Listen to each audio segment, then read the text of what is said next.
Hi Lee, what's your reflections on the Millwall draw now?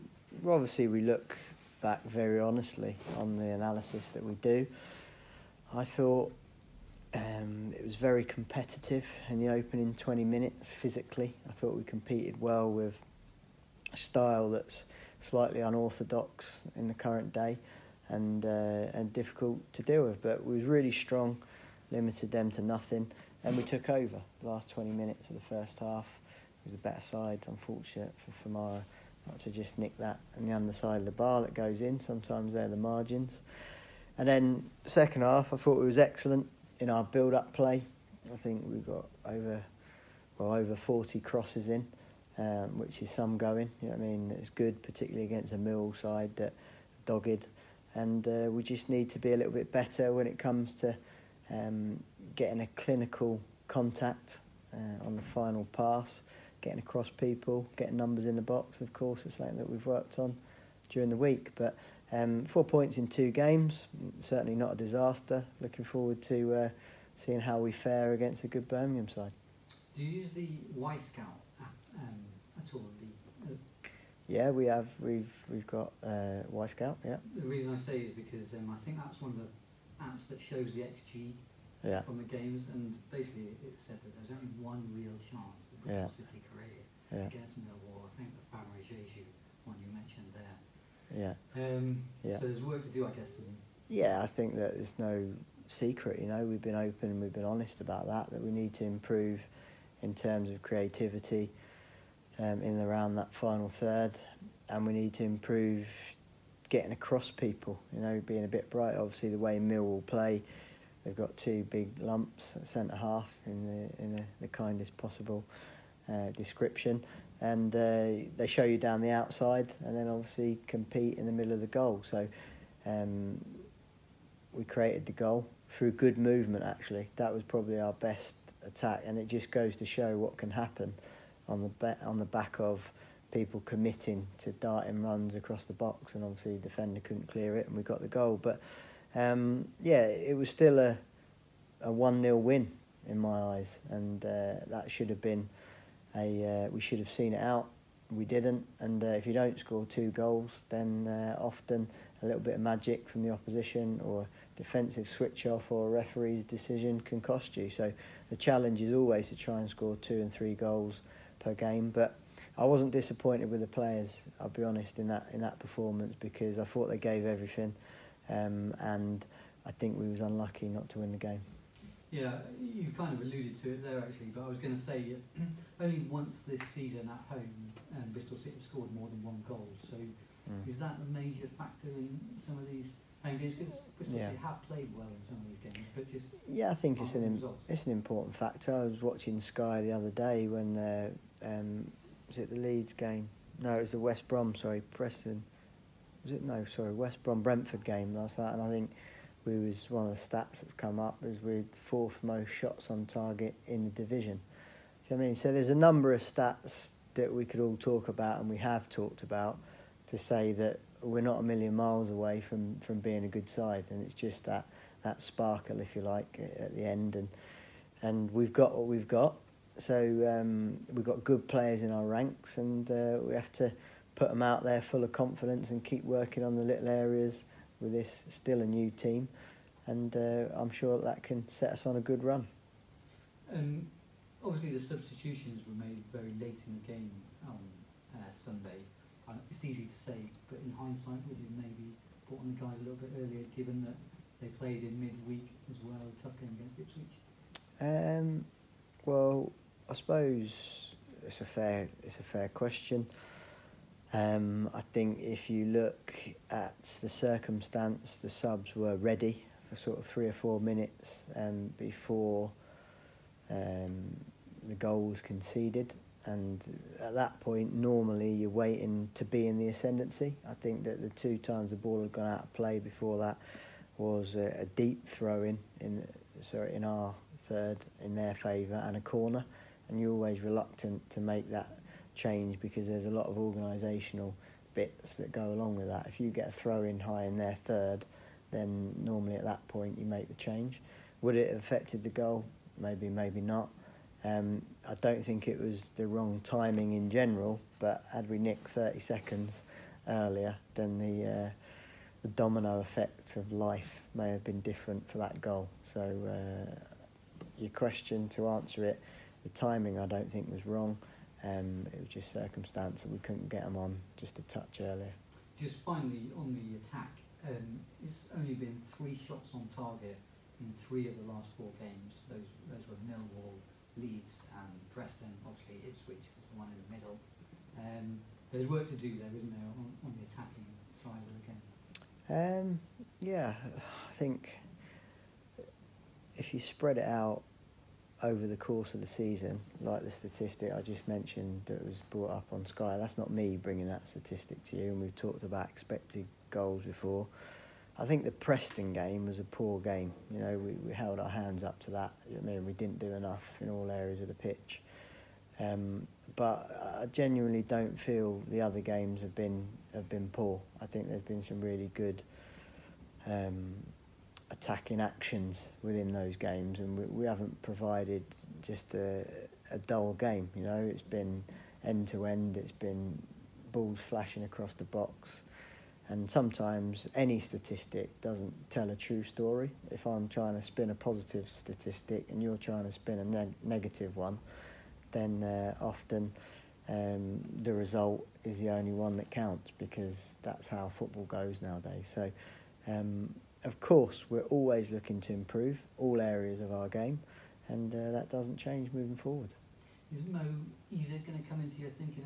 Obviously, you only got injury time the other day, but given that City aren't regularly finding the net at the moment, could we see? I think Mo's got a little bit to do in terms of like understanding. You got to remember, Mo's been has jumped up in the last 18 months over 6 leagues. You know what I mean? He hasn't got a pedigree in terms of structure of the team. Do you know what I mean? He's a free spirit and he's a very good finisher. And I think at times he's come on early on in the season, looked bright. At times he's looked a little bit out of his depth tactically, if you know what I mean. So it's our job, of course, as coaches to try and help him improve and understand what we require tactically, and then allow that to enhance his natural born instincts to go and get shots off and finish chances. So, like I say, he's had bits and bobs, but of course you have to earn that, and I would say that to any player, that it's certainly not personal by not playing an individual, but we've got 24, 25 pros and I can only pick 11 players. And if you take off Famara and getting all the crosses in, is the next option Marley Watkins as someone to get across defenders and get on the end of crosses, or do you see your other strikers as maybe being able to play that spearhead role? I think that every striker we've got has got different attributes. You know, strikers we've had have had different attributes as well. But Marley can play up there. You know, what you get from Marley is total honesty. You know what I mean? He works his socks off, he shuts down from the front. He's got a natural instinct to make the box and to get him behind.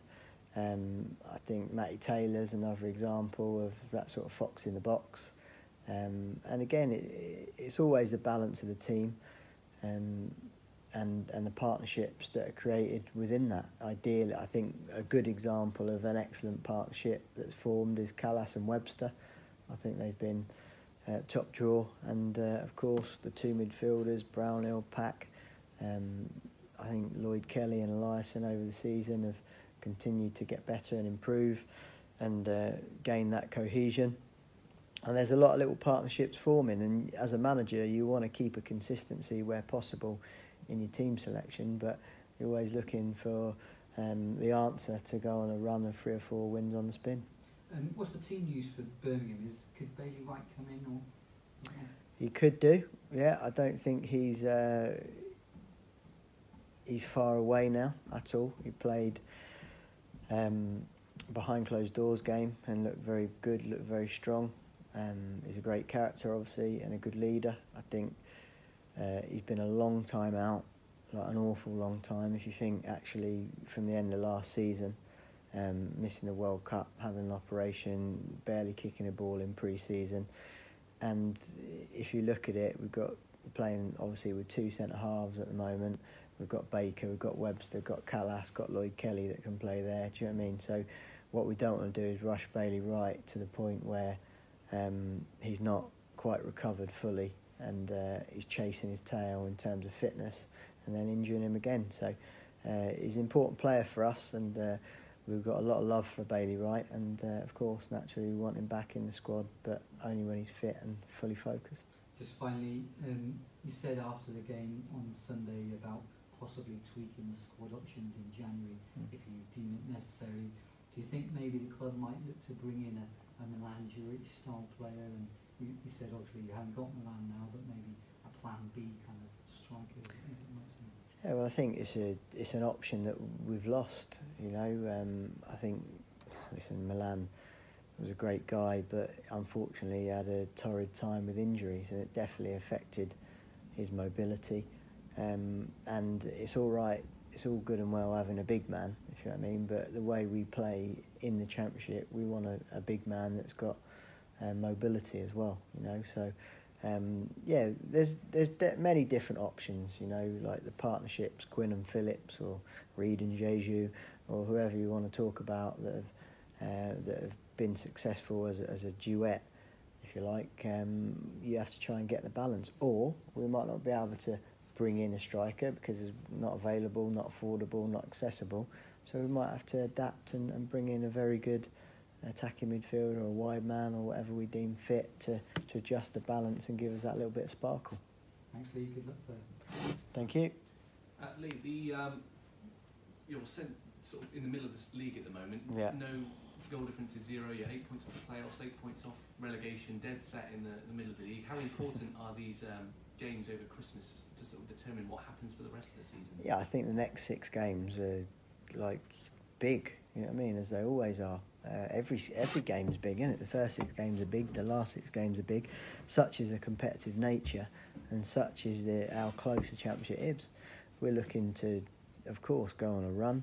We want to get to January where possible, in touching distance, you know what I mean? And we've seen last season that there's always someone comes out the pack, and we've got to make sure that it's us. And I honestly genuinely see this as we're not a million miles off, and we need to just find that little bit of je ne sais quoi, or whatever that is, to make the difference, and that will turn games into our favour. And what have you made of Birmingham's season so far? I don't think many people fancy them to be as high as they are. Playing good football at the moment, do you think?